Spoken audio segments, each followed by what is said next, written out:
It's Tuesday, October 12th, 2021. So much happening right here in the United States of America.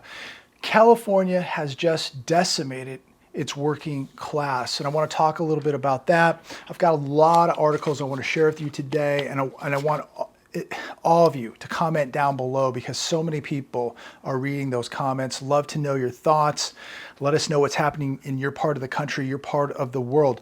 California bans small off-road gas engines, including lawnmowers and chainsaws. This took place over the weekend. So over the weekend, California decimated millions of people in the working class. The governor here, I'm not even going to say his name. It's just, I can't even say his name. Signed a new bill into law on Sunday to ban all off-road gas-powered engines. This goes into effect January 1st, 2024.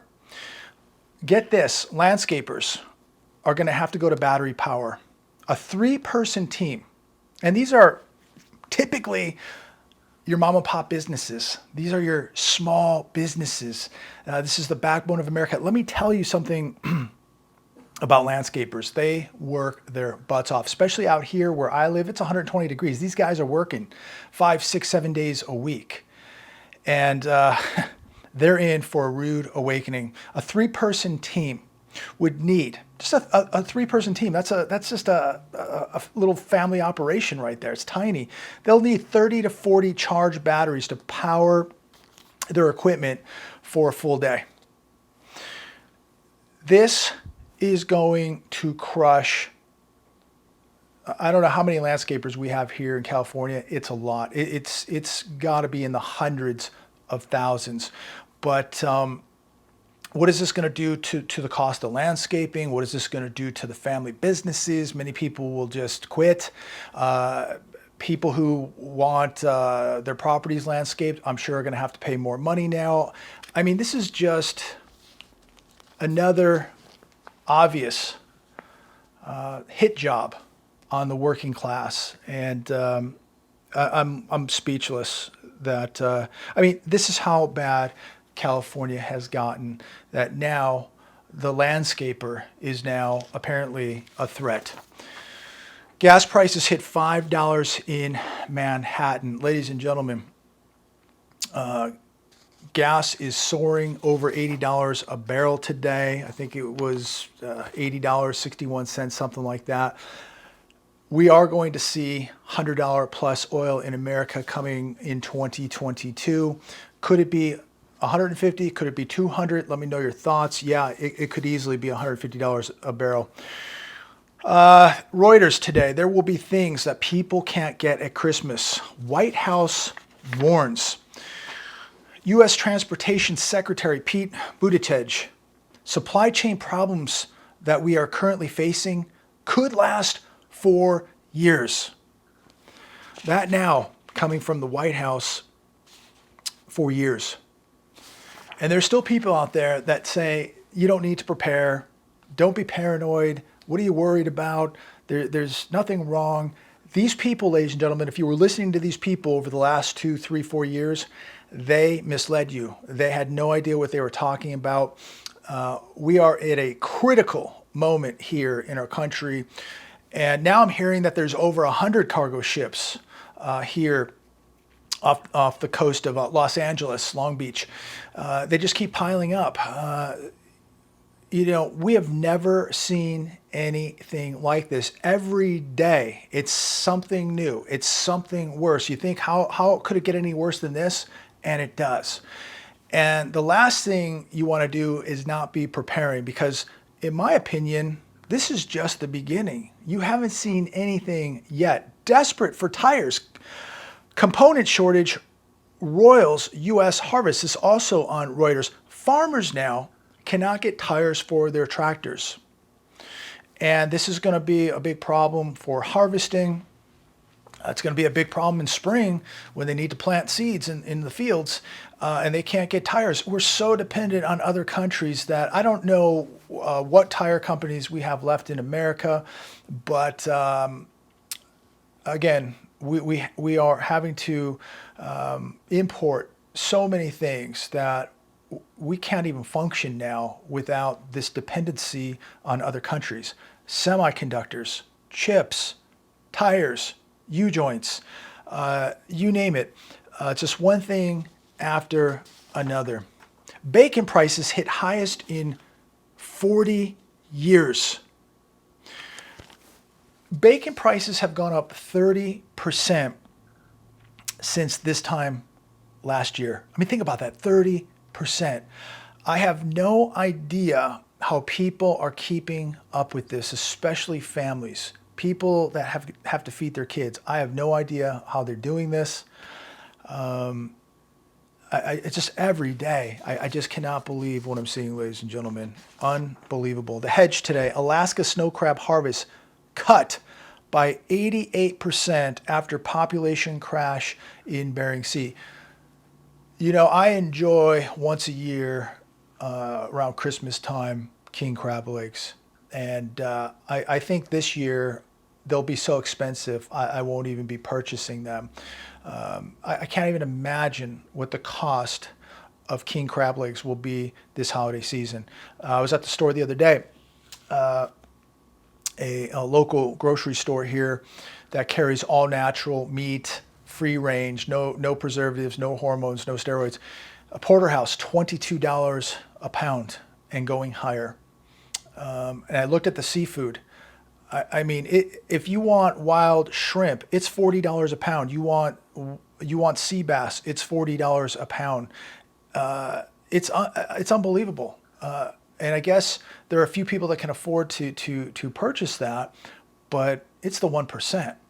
But how in the world is the average Joe keeping up with these prices between gasoline and food and rent? I have no idea. CNBC, sharp surge in energy prices threatens economic recovery and is already slowing growth. Well, thank you for updating us, CNBC. Where have you been? It's going to get much worse as they're predicting a very, very cold winter this year. Gas prices, fuel prices, energy prices across the board are going to go up. Oil today, $80.64. $80.64. Boy, what a difference from a year ago, isn't it, ladies and gentlemen? America's bottom 50% have nowhere to go but down. This on the hedge today. And I just made some notes of this article. You know, the money has just flowed to the top 1% of that pyramid. And people were happy that they got $600 benefit checks, and they were happy they got a $1,200 stimulus check and a $600 stimulus check. They got the crumbs, ladies and gentlemen. These people got the billions. They got the billions of dollars. So, you know, while we continue to cheer on these multi-billionaires, the Larry Ellisons and the Jeff Bezos and all these other people, and as we're cheering them going into space, Blue Origin with William Shatner, 90 years old, people will be cheering it on.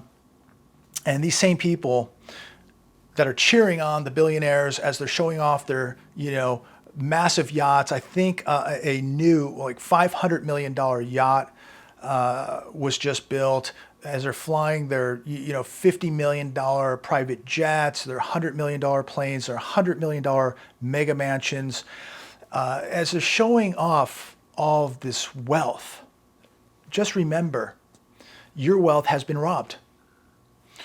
And you didn't get any of this wealth. Yeah, they threw you some crumbs. They threw you a $1,200 stimulus check, and you got a $600 benefit check for a few months. Pennies, drops in the pool. Just little drops in the swimming pool. That's all it was. While these people got billions of dollars, yet the majority of these same people cheer these people on, envy these people, envy their yachts and their cars and their planes and their mega mansions, while these same people who cheer the billionaires on are the same people who've been robbed, been duped, been taken advantage of. The same people who can't afford a house today, can't afford rent today. Most of these same people have no retirement, can't afford retirement, cannot even save any money, have zero money saved up. We know in 2019, what was it? Roughly half this country didn't even have $400 in cash saved up. What's that figure today? I would be curious to know. Half the country right now is struggling to just pay its bills. And as they're doing so, they're going deeper and deeper into debt, more dependent on credit cards, more dependent on payday loans. Yet they love to see the mega mansions. They can't wait to see William Shatner blasted into space by Jeff Bezos. Everything today for the average American is getting out of reach, and that includes opportunity and wealth. You look at how the average American is just being taken advantage of. I mean, just look at the price of a parking ticket, the price to register your car, smog your car. Heaven forbid you get a speeding ticket. That could cost you a 1 week of pay right there. The top 1% don't worry about parking tickets. They don't worry about speeding tickets. They don't worry about late fees. They don't worry about paying utilities or user fees. They don't worry about food, but the average American is going to start to worry about food. And they're going to worry about retirement. And they're going to start worrying about tomorrow and how they're going to survive. People have been just too bamboozled, too fooled, and just duped into watching the show while behind their backs, they've been robbed. And yet they'll tell us, hey, I was making $12, now I'm making $15 an hour, so that's great, isn't it? Well, now with all this money printing, which went to many of these multimillionaires and billionaires, the people at the 1% at the very top of that pyramid, especially the 0.1%, you paid the price for that, ladies and gentlemen. You paid it with your purchasing power. You want to know why you're paying $5 at the pump? You want to know why you're competing against institutional money? All that institutional money, borrowed money for next to nothing. And they can borrow as much as they want. You, on the other hand, can't do what they do. And now you're competing against institutional money, which is at the very top of the pyramid, getting the free handouts, the opportunity, while you don't get any help. Now you're competing against institutions in order to buy a house. And what's that doing in return? It's pushing up rent, pushing up the cost of a house that now you need to put down 20%. Well, that 20% now continues to go up and up because the cost of that house went from $200,000 to $300,000 to $500,000. So now you need $100,000 saved up to put down on a $500,000 house, which just a couple of years ago cost $200,000, which would have cost you $40,000 down payment. The 1% have benefited with all the Fed free money, the stock buybacks, and asset bubbles. The billionaires love this. They're fine with everyone else collecting the crumbs of the everything bubble. So the bottom 50% are going to go nowhere, ladies and gentlemen, but down. So we're going to see, and as they go down, we're going to see some things. We're going to see more homeless encampments. We will see more homeless people. We will see more food insecurity, more people needing food in America. And we're going to see more people sleeping in their dilapidated SUVs and their old campers on the side of the road somewhere or in some industrial park, as I've shown many times from my videos in Los Angeles. So while everyone cheers on the billionaires flying to space with their celebrities, showing off the jets, the mega mansions, the yachts, remember that 0.1% or that top 1%, they got a lot of help. So while you cheer them on, enjoy the encampments, because encampments are coming to a town near you. Poverty coming to a town near you. Unemployment coming to a town near you. Debt coming to a town near you. Look, I hate to be negative. I hate to report this stuff. It gives me no satisfaction. But this is the reality of where we're going. And the reality is you need to be preparing right now. It's too late for millions of people. They're done. And I'm sorry for those people. But if you're watching this video, if you have a job, if you have an income, if you have a means, then you have the ability to prepare and protect yourself and your family right now from this economic collapse. You need to put the odds in your favor today. You need to do whatever you have to do to soften the blow, because When this thing crashes, it is going to hit so hard. You want to soften the blow so that your life isn't broken up into a million pieces. I want to close with this last article. Fed losing control as consumers' inflation expectation hit new time high. Consumer expectations for next year. This is what consumers are expecting inflation to do next year.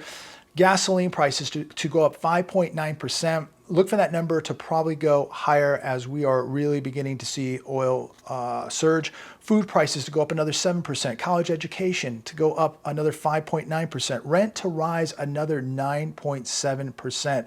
Medical care to increase 9.4%. These are the expectations, ladies and gentlemen. And I think these are very conservative. I think that these numbers could go much higher.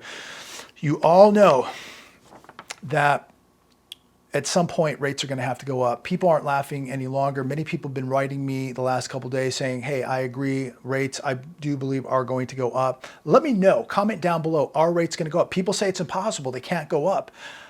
I say they're going to have to go up. The Fed doesn't want to do it, but they will be forced to do it. They are going to be forced, ladies and gentlemen. They are losing control. In fact, I think they've already lost control. And this thing is accelerating. And as it accelerates, they're going to have to act. And I wish they would have been more proactive. But again, what has the Fed ever done right? Have they ever prevented a depression? Have they ever prevented a recession? No, no, no, no. And they have not been proactive. We've had rates at nearly zero for over 10 years, going on 12, 13 years now at nearly 0%. This is what it produces. It's produced a class of people at the very top making trillions of dollars. Wow, we have more people in America falling into poverty than ever before. We have more people now losing their middle class standard of living than ever before. Opportunity absolutely just decimated, crushed here in America. Wealth being crushed. People are living day to day and they're going broke just living day to day.